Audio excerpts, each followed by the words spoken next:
கிறிஸ்துவில் பிரியமானவர்களே, ஆண்டவராக இயேசு கிறிஸ்துவின் நாமத்திலே உங்கள் யாவரையும் வாழ்த்தி ஆசீர்வதிக்கிறேன். இந்த நாளுக்கென்றும் இந்த புதிய மாதத்திற்கென்றும் தேவன் நமக்கு அருளியிருக்கும் ஜீவ வார்த்தை ஏசாயா தீர்க்கதரிசன புஸ்தகம் 44 அதிகாரம் 24 ஒரு பகுதியும், சங்கீதங்களின் புஸ்தகம் 138 அதிலே 8 ஒரு பகுதியும் அடங்கியிருக்கிறது. நானே எல்லாவற்றையும் செய்கிற கர்த்தர், கர்த்தர் எனக்காக யாவையும் செய்து முடிப்பார் என கேட்கிற தேவனுடைய பிள்ளைகளே, இந்த காலை வேளையிலே இந்த 2 வசனங்கள் மூலமாயும் தேவனின் வாழ்க்கையில் இடைபட தொடங்கினார். இந்த வார்த்தைகள் மூலமாய் கர்த்தர் பேசினபடினால் இந்த மாதத்திலே தேவன் நிச்சயமாக உங்களுக்காக எல்லாவற்றையும் செய்து முடிப்பார் என்று நான் நம்புகிறேன், விசுவாசிக்கிறேன். A month of power demonstration and perfect progression. அவருடைய வல்லமையை வெளிப்படுத்தி அதிகாரத்தை செயல்படுத்தி எல்லாவற்றையும் நேர்த்தியாயும் நன்மையாயும் கர்த்தர் செய்து முடிப்பார். நானே எல்லாவற்றையும் செய்கிற கர்த்தர் என்று அவர் வாக்கு பண்ணியிருக்கிறார். தேவனுடைய பிள்ளைகளே, அவர் மாம்சமான யாவரும், அதாவது மனிதர்கள், அவர்கள் மாம்சத்திலே செயல்பட்டு பிரயாசப்படும்படி சிரமப்படும்படி ஒன்றையும் விட்டுக் கொடுப்பவர் அல்ல, சகலவற்றையும் அவரே செய்பவர்.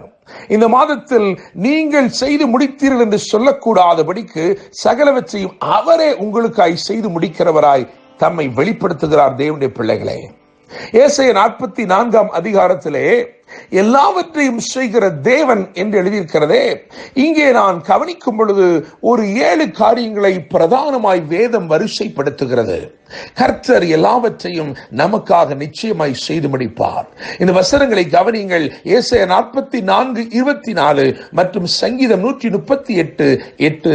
நானே எல்லாவற்றையும் செய்கிற கர்த்தர், கர்த்தர் எனக்காக யாவையும் செய்து முடிப்பார் என கேட்கிற தேவனுடைய பிள்ளைகளே, ஏசாயா 44 சொல்லப்பட்டிருக்கிற 7 காரியங்கள், கர்த்தர் செய்கிற 7 காரியங்களை வரிசைப்படுத்த போகிறோம். இந்த மாதத்திலே அவர் இந்த 7 காரியங்களையும் உங்கள் வாழ்க்கையிலே செய்ய உண்மையுள்ளவராயிருக்கிறார். முதலாவதாக 44 அதிகாரம் 2 வசனத்தை பார்க்கும் பொழுது வேதம் சொல்லுகிறது, உண்டாக்கினவர் என்று எழுதியிருக்கிறது. உன்னை உண்டாக்கினவரும் என்று எழுதியிருக்கிறது. அவர் முதலாவதாக சிருஷ்டிக்கும் தேவனாக இருக்கிறார். அவர் இல்லாதவைகளை இருக்கிறவைகளைப் போல அழைக்கிறவராய் இருக்கிறார். உங்கள் வாழ்க்கையில் எவைகள் இல்லையோ அவைகளை அழைத்து வரவழைத்து உங்கள் வாழ்க்கையில் அவைகளை உண்டு பண்ணுகிற தேவனாய் இருக்கிறார். சிருஷ்டிப்பின் அதிகாரத்தை உடையவராய் இருக்கிறார். எனவே உங்கள் வாழ்க்கையிலே என்ன இல்லாமல் இருக்கிறதோ அல்லது எது தேவைப்படுகிறதோ அதை இந்த மாதத்தில் அவர் உங்களுக்கு என்று சிருஷ்டிக்க உண்மையுள்ளவராய் இருக்கிறார். இரண்டாவதாக அதே 44 அதிகாரத்தின் 2 வசனத்தை கவனிக்கும் பொழுது உருவாக்கினவர் என்று எழுதியிருக்கிறது. ஆங்கிலத்திலே பார்க்கும் பொழுது he fashioned you while you were still in your mother's womb. தாயின் கற்பத்தில் உருவாக்கினவர் என்று எழுதியிருக்கிறது. என கேட்கும் தேவனுடைய பிள்ளைகளே, நீங்கள் வெளிப்படும் முன்னமே உங்களை விசேஷப்படுத்தினவராய் அலங்கரித்தவராய் இவர் இருக்கிறார். எனவே இந்த மாதத்திலே நிச்சயமாக தேவன் உங்களை விசேஷப்படுத்தும்படி அவர் தமது கரத்தை உங்களுக்கு நேராய் நீட்டுவார். You will certainly feel the impressions of his touch. மகிமைக்காக தேவன் உங்களை உருவாக்குவார், உங்களை தேவன் விசேஷப்படுத்துவார். எனவே முதலாவது நான் சொன்னேன், அவர் உங்களுடைய வாழ்க்கையில இல்லாதவைகளை சிருஷ்டிக்க போகிறார், இல்லாதவைகளை வரவழைக்க போகிறார். இரண்டாவதாக உங்களை விசேஷப்படுத்த போகிறார். மூன்றாவதாக 44 அதிகாரம் அதே 2 வசனத்திலே துணை செய்கிறவர் என்று எழுதியிருக்கிறது. உண்டாக்குகிறவர், உருவாக்குகிறவர் மாத்திரமல்ல, இவர் உதவி செய்கிறவர். இந்த மாதத்தின் சகல சூழ்நிலையிலும் இவர் உங்களுக்கு உதவி செய்கிறவராயிருக்க போகிறார். பரலோகத்தின் ஒத்தாசை இந்த மாதத்திலே உங்களுக்கு தாராளமாய் கிடைக்க போகிறது. நான்காவதாக ஏசாயா 44:6 வசனத்தை கவனிக்கும் பொழுது அங்கே முந்தினவர் பிந்தினவர் என்று எழுதியிருக்கிறது. Alpha and omega, the beginning and the end. அதிலிருந்து என்ன புரிந்து கொள்கிறோம் என்றால், அவர் முடித்து தருபவர், அவரே துவக்கி அவரே நடத்தி அவரே அதை முடித்து தரப்போகிறவர். இந்த மாதத்திலே உங்கள் காரியங்கள் எதுவாக இருந்தாலும் அதை அவர் முடித்து தரப்போகிறவராயிருக்கிறார். அவர் மகிமையாய் முடித்து தரப்போகிறவராயிருக்கிறார். உங்கள் வியாட்சியங்கள், உங்கள் கவலைகள் எதுவாக இருந்தாலும் அதை அவர் எடுத்துக்கொண்டு உங்கள் காரியங்களை எல்லாம் நடத்தி முடித்து தரப்போகிறவராயிருக்கிறார்.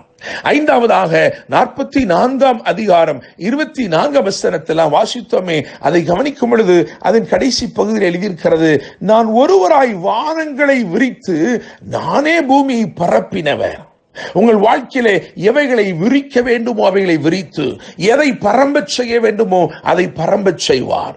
அவர் உங்களுக்கு கிருபையை விரித்து உங்கள் வாழ்க்கையிலே சத்தியத்தை பரம்பச் செய்கிறவராய் இருக்கிறார்.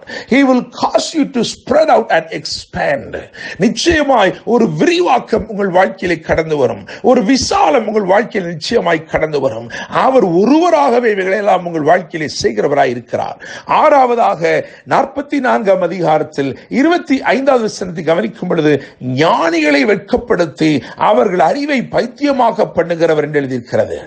உங்களுக்கு விரோதமாய் எழும்புகிற ஆலோசனைகள் எதுவாய் இருந்தாலும் அவைகளை இந்த மாதத்தில் அவர் குலைத்து போடுகிறவராய் இருக்கிறார். உங்களுக்கு விரோதமான யோசனைகளை நிற்காமல் செய்ய போகிறார். அவருடைய யோசனை மாத்திரமே, அவருடைய திட்டங்கள் மாத்திரமே, அவருடைய தீர்மானங்கள் மாத்திரமே உங்களுடைய நன்மைக்கு எதுவாக உங்கள் வாழ்க்கையில நிச்சயமாய் நிறைவேறும் தேவனுடைய பிள்ளைகளே.